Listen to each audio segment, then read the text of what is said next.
I never thought I'd be the one telling this story.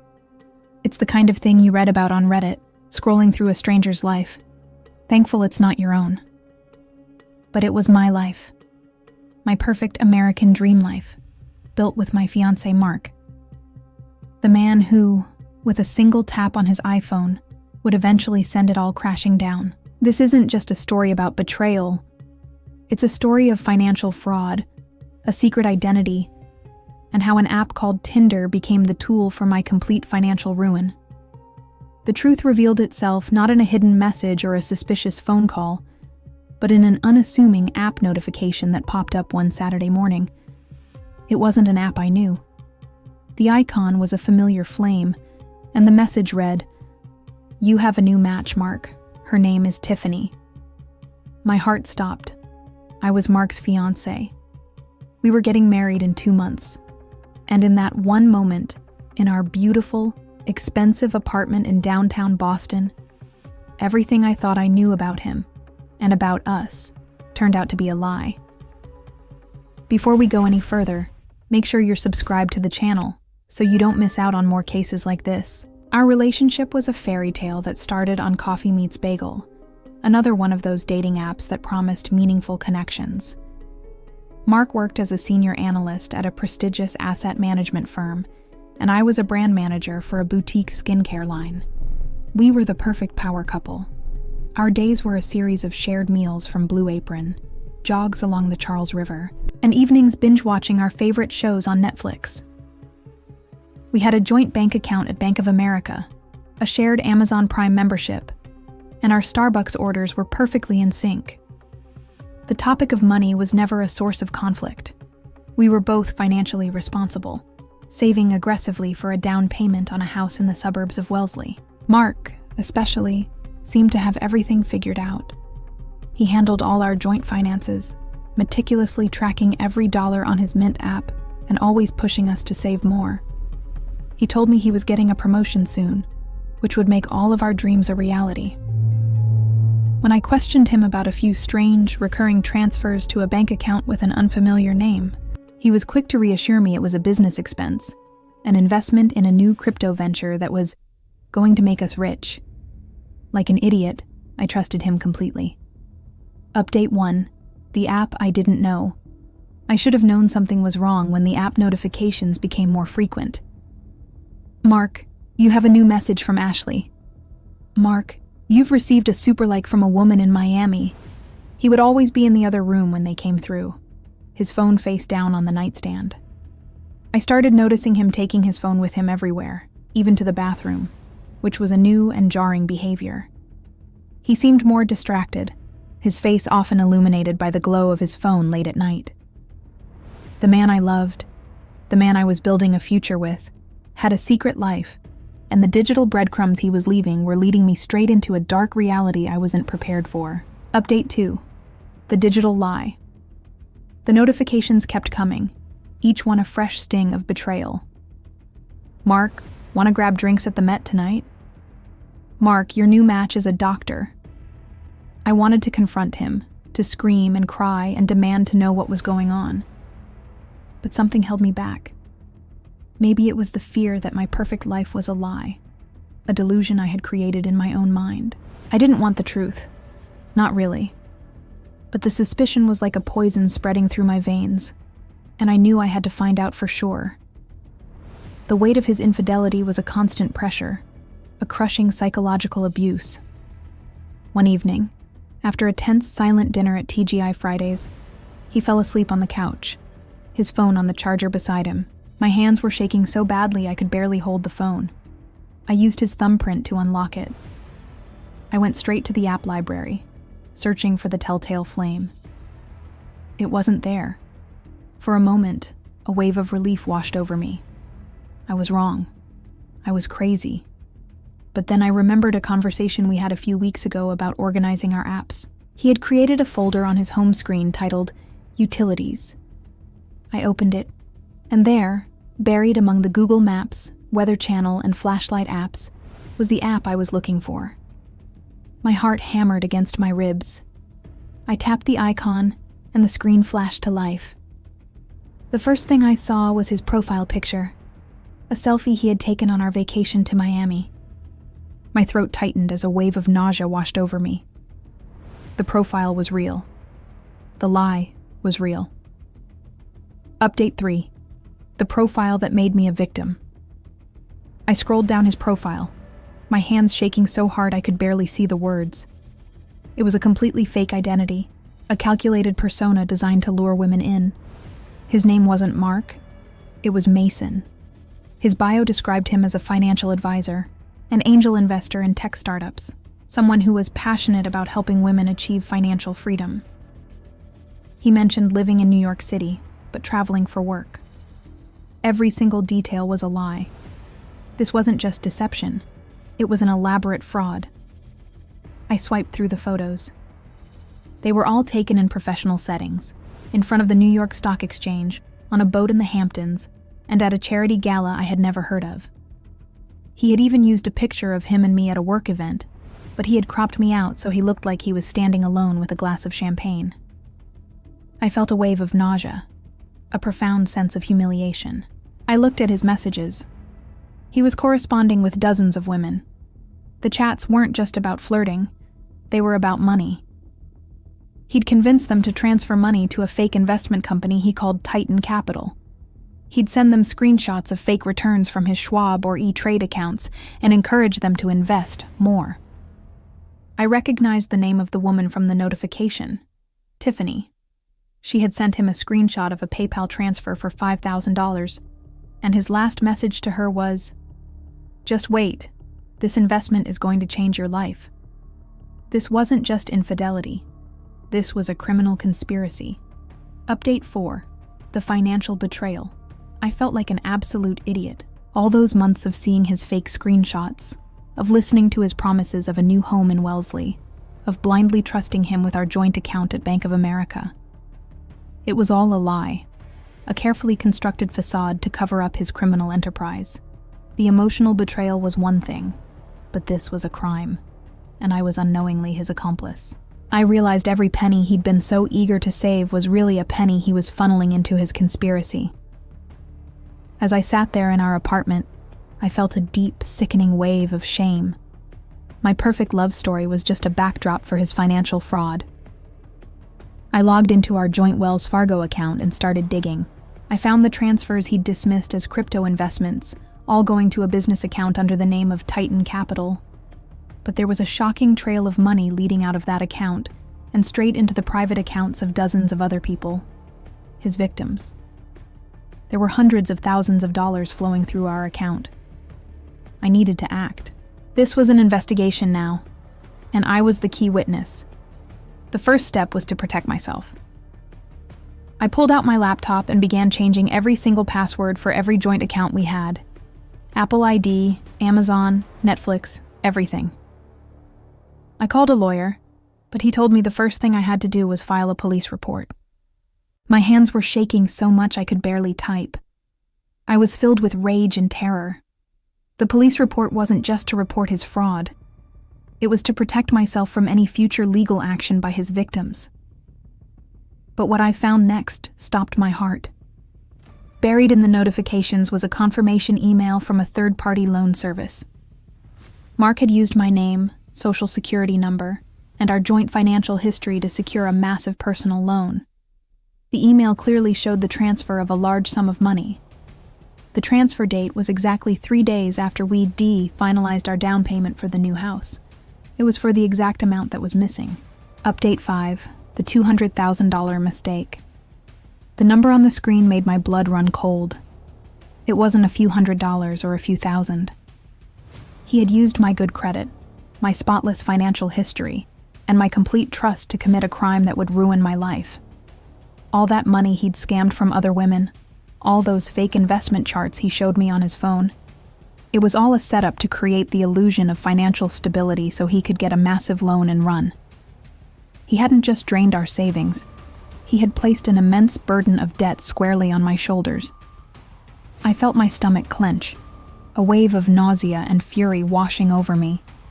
I wasn't just a victim of infidelity. I was a victim of a massive financial fraud. I sat there for what felt like hours, a blank screen in front of me. the digital evidence of his deception burning in my hands. The notifications from my phone showed a series of incoming transfers from Wells Fargo and Chase Bank, all from accounts in his victims' names. He was using our joint account as a clearinghouse for his scam. He was a criminal, and I was about to become collateral damage in his escape. I finally got up, walked to the kitchen, and put all of our wedding photos in a box. I needed to see him, to hear him admit it. I had to face this betrayal head-on. I stood there, staring at the front door, my heart pounding in my ears. I was no longer the foolish girl who had fallen in love with a liar. I was a witness to a crime, a victim of his greed, and I was holding all the evidence. I heard the lock turn, and the door swung open. It was Mark, and he was smiling. He had no idea what was waiting for him inside. Update 6, the confrontation. Mark walked through the door, humming a tune as he set his keys on the table. "Hey babe, long day. I'm gonna hit the shower." He didn't even notice the box of wedding photos on the floor. "We need to talk," I said, my voice steady despite the furious tremor in my hands. He stopped, his back to me. "What's wrong?" he asked, turning around with a fake, concerned smile. I took a breath and held up my phone, the screen still open to his Tinder profile. "This is what's wrong, Mark. Or should I say, Mason?" His face went completely white. The smile vanished. "That's not... I can explain." "Don't," I said, cutting him off. "I've seen the messages, the women, the money, the fake company, all of it." I slid my laptop across the kitchen counter, pointing at the open bank statement. "And I've seen the $200,000 personal loan you took out in my name, the one that was used to pay off your victims." His calm, collected facade finally shattered. His eyes narrowed, and a cold, chilling look I had never seen before replaced the charming smile. "You had no right to go through my things," he hissed, his voice low and menacing. "I was going to pay you back. I was going to fix this." "Pay me back with what, Mark? Your next victim's money?" I couldn't hold back the tears anymore. "You are a monster. You used me. You used my life, my trust, and my good name for your fraud. You're not just a cheater. You're a con man." He lunged for the laptop, but I pulled it back just in time. "It's over, Mark. Everything's over." He straightened up, a look of pure hatred on his face. "You made a huge mistake," he snarled. "You should have kept your mouth shut. Now I'm going to ruin you. I'm going to make sure you pay for every dollar of that loan. You're going to lose everything." But he didn't realize that my phone, the one still open to the bank statements, wasn't the only call I had made that day. As his hand went out to grab the laptop again, he stopped dead in his tracks. A loud knock echoed through our apartment. "Mark Williams?" a voice from outside said, loud and clear. "This is the Boston Police Department. We have a warrant for your arrest." Update 7, the arrest and my freedom. Mark's face was a mask of pure shock and rage. He had been a con artist for so long, he truly believed he was untouchable. He stared at me with hatred, but I didn't flinch. I had to be strong. "Mark Williams, you're under arrest for financial fraud and identity theft," the officer stated, holding up the warrant. "Anything you say can and will be used against you." As they put the cuffs on his wrists, he looked at me. "You're going to pay for this," he snarled, a promise in his eyes. But his threat no longer held any power. He was an animal caught in a trap, and I had set it. My hands were shaking, but this time it wasn't from fear. It was from a profound sense of vindication. The police questioned me for hours, and I handed over all the evidence. His phone, the bank statements, the loan documents, everything. The criminal investigation was officially underway. A different officer, a woman with kind eyes, told me that they had been tracking the fraudulent Titan Capital for months. "You're a brave woman," she said. "He had a whole network." After they left, I stood alone in the silence of our apartment, the reality of what had happened finally sinking in. I went to the kitchen and made myself a cup of tea. It was all over. The man I had loved was gone, a criminal awaiting justice. My life was a mess, with a massive debt hanging over my head, but at least I was free. I was no longer living in a lie. I was finally alone. But as I took a sip of my tea, my phone buzzed with an incoming message. It was a text from an unknown number. Mason's last client is looking for revenge. You are not safe. Update 8, the next threat. My heart hammered against my ribs. I read the text again, my mind racing. Mason's last client is looking for revenge. You are not safe. My first thought was that it had to be Mark, trying to scare me from jail. But the number was a burner, and the syntax felt different. It was a genuine threat, and it was about me. I immediately called the police detective who had handled Mark's arrest. He listened patiently as I explained the message, but his response was not what I had hoped for. Ma'am, we have a clear motive for harassment from the suspect, but this text is not from his phone. Until we can link it to him or prove a direct threat, it's just words. He advised me to change my locks and be careful.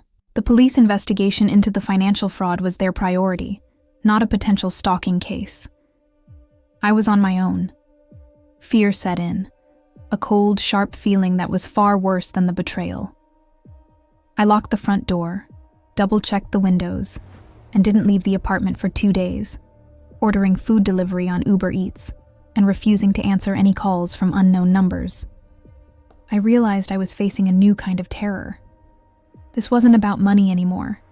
It was about my safety. I decided I had to find out who this last client was. I went back to the old Instagram profile Mark had. I started going through his followers, trying to match any of the names with the women from his Tinder chats. It was a long shot, but I was desperate. The search felt like a grim scavenger hunt through a graveyard of lies. My search eventually paid off. I found a profile with the name Tiffany, the same name from Mark's text notifications. She had a series of posts from the last 6 months, photos of herself in luxurious settings. I noticed one photo from a trip to Miami, the same city from one of his notifications. Then I saw a photo that made me physically jump. It was a selfie of her and Mark, but he was holding a sign that read, Mason and Tiffany. They were a couple, and the picture was taken just 3 weeks ago. My heart stopped. This wasn't just a client. She was another victim, and she thought I was responsible. Update 9, the truth will set us free. I was wrong about Tiffany. She wasn't a client looking for revenge. She was another victim. My fiancé wasn't just a con artist. He was running a widespread fraud operation, using women as a means to an end. We were both victims of his deception, and she was just as in the dark as I was. The threatening text made sense now. She thought I was his accomplice. My fear turned into a strange sense of purpose. I had to reach her. I had to tell her the truth before she did something she would regret. I couldn't just let her believe I was complicit in his crime. I went back to the old Instagram photo and found her full name. With a few clicks, I found her on Facebook, then on WhatsApp. I stared at the blank chat screen, my fingers hovering over the keyboard. What do you say to someone who thinks you were part of a scheme that likely ruined her life? My hands were shaking as I typed out the first message. It wasn't about me anymore. It was about her. She needed to know the truth. I included a screenshot of Mark's arrest from a local news site and a copy of the police report I had filed, hoping it would be enough to get her to listen. I sent the message and held my breath, waiting. The message sent, and a double check appeared almost instantly, showing she had read it. Then, after a few moments of terrifying silence, I saw her typing. My phone buzzed with an incoming message. It was a reply. "I'm so sorry," it read. "I thought you were in on it. He took everything from me. I was desperate. We have to talk." Update 10. 2 victims. 1 plan. Tiffany and I spent the next 2 hours on the phone, our initial hesitation quickly melting into a shared fury. She was a marketing executive from Los Angeles, and she was also Mason's fiancé. She had believed his lies, just like I had.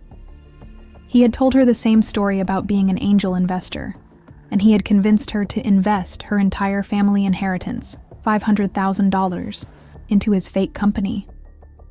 He told me it was an exclusive investment, that it was so secretive he couldn't even use his real name on Tinder, she said, her voice shaking with rage. He used my PayPal to funnel money to dozens of other victims, convincing them to send money to me first, before he moved it to his account. He made it look like I was his partner in crime. I told her about the $200,000 loan he took out in my name. The total scope of his financial fraud was staggering. He had been running a massive, multi-state scam, using a series of identities and multiple apps to deceive and manipulate women. He was a professional con artist, a master of psychological abuse who had used our own trust against us. We weren't just victims, we were accomplices in his mind, and he had left a trail of evidence that would point back to us. We exchanged screenshots of every message, every bank transfer, and every fake investment chart. We realized we needed to find every single one of his victims. We could not allow him to get away with this.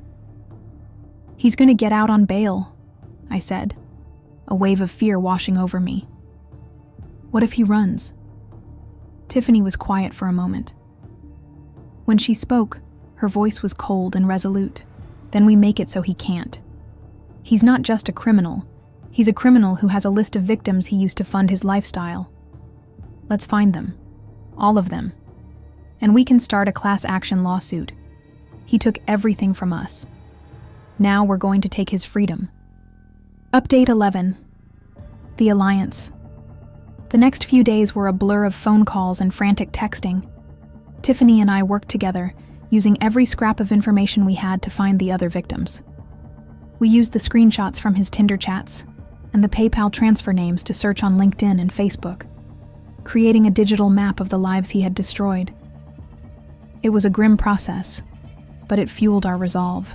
We decided to create a private chat on Telegram, an app we chose for its security, and began sending messages to every woman we could find. "Hi, my name is Sarah. I believe we have both been victims of the same man." The message began, including a link to the article about Mark's arrest and a brief, non-threatening overview of his fraudulent scheme. The initial responses were a mix of anger, shame, and disbelief. Some women thought it was a scam, but once we provided them with proof, they joined our group. One by one, the dots connected. The group grew from 2 to 5, then to 10, then to 20 women from across the country, from San Francisco to New York City. We shared our stories, our evidence, and our rage. It was a harrowing online forum filled with victims who had lost thousands of dollars, their savings, their retirement funds, all to the same man. As we compiled our evidence, we realized Mark's Titan Capital was not just a scam. It was a well-oiled machine, and he wasn't working alone. Another woman from Chicago, who lost her entire inheritance, told us that Mark had a business partner who handled the technical side of the operation. She said she had met him once, at a local cafe, and described him in perfect detail. He wasn't Mark's accomplice. He was the head of the operation, the one running the entire conspiracy. His name was Michael. Suddenly, our investigation wasn't just about Mark. It was about exposing the bigger player who had used him as a pawn. Update 12. The Mastermind. With the new lead about Michael, the narrative of our legal case shifted completely. This wasn't just a simple financial fraud by one man. It was a sophisticated conspiracy with a mastermind at the center of it. Tiffany and I immediately took the information back to the detective who had arrested Mark. He listened carefully as we detailed the woman from Chicago's account of meeting the business partner. The detective's demeanor changed from polite patience to focused attention. "A new person of interest," he said, scribbling notes on a pad. "That's what we needed. We've been tracking a series of these scams for months, but they've all been untraceable. This is the first time we've had a solid lead on the ringleader." We gave him all the screenshots, all the messages, all the transfers from our growing group of victims. He assured us that with this new evidence, the indictment against Mark would be far more severe, and it would likely lead to a new criminal investigation into Michael. Our class action lawsuit was also gaining momentum. The group chat was now over 40 women strong, and we had an army of furious, empowered victims all ready to seek justice. We had a lawyer who was confident that the sheer number of people Mark and Michael had harmed would make their case undeniable. It was no longer a personal fight, it was a collective one. I felt a surge of empowerment I hadn't felt since the day I found the Tinder app. I wasn't just a victim anymore. I was a key part of an investigation that was going to take down a massive criminal enterprise. But just as I was starting to feel a sense of peace, my phone buzzed with an incoming call from the detective. His voice was grim. "We found Michael," he said. "He just made a large transfer to an offshore account. He's on the move. But there's something else you need to know about him." Update 13. The ultimate crime. The detective's voice on the other end of the line was grim. "Ms. Williams, we've been tracking Michael, and he's not just a con artist. We believe he's the head of a massive human trafficking ring. He uses the financial fraud as a front to get women to travel to him. Then he coerces them into a network of forced labor and exploitation. He's been doing this for years." My blood ran cold. The man I had loved wasn't just a cheat and a thief. He was a monster. He had lured me into a world of lies, and if I hadn't found that Tinder app, I might have been just another one of his victims. The criminal investigation against Mark had now become the key to taking down a much larger, more terrifying conspiracy. The detective thanked me for my assistance, telling me that the evidence I provided was a crucial link in their ongoing investigation. I hung up the phone, a profound sense of shock and gratitude washing over me. I wasn't just fighting for my own justice anymore. I was a key part of an operation that was going to save countless other lives. I sat there, numb, for what felt like hours, trying to process the horrifying truth. The money, the deception, the fake love story. It was all a front for a crime I couldn't even comprehend. Suddenly, my phone buzzed with an incoming text from Tiffany. She had found something. A woman in our Telegram group from San Francisco had held on to a picture that would change everything. It was a photo of the business partner from the cafe, taken a year ago with a woman from their group who had vanished just a few months before Mark A.'s arrest. The photo was dated, time-stamped, and geotagged. It showed the business partner, Michael, standing with Mark. But that wasn't the shocking part. The woman from San Francisco had used a facial recognition app to get more info about him, and the ultimate truth about him was just exposed. Update 14. The final twist. I stared at the phone in my hand, reading Tiffany's message over and over. The woman from San Francisco had used a facial recognition app on the photo of Mark as business partner. The results came back with one name, and one name only: Mark Williams. But how could that be? The woman from Chicago had met him face to face. He had a different name, a different life. It was a complete paradox. Then a chilling thought hit me, and my blood ran cold. I called Tiffany. "He has a twin brother," I said, my voice barely a whisper. "Mark and I used to talk about it all the time. He said they were identical twins, but they hadn't spoken in years. He's been using his brother's name as a cover for his entire criminal enterprise." The photo from the woman in San Francisco was the final piece of evidence we needed. It wasn't a business partner. It was Mark's twin brother, Michael, who was a known criminal with a history of fraud and conspiracy.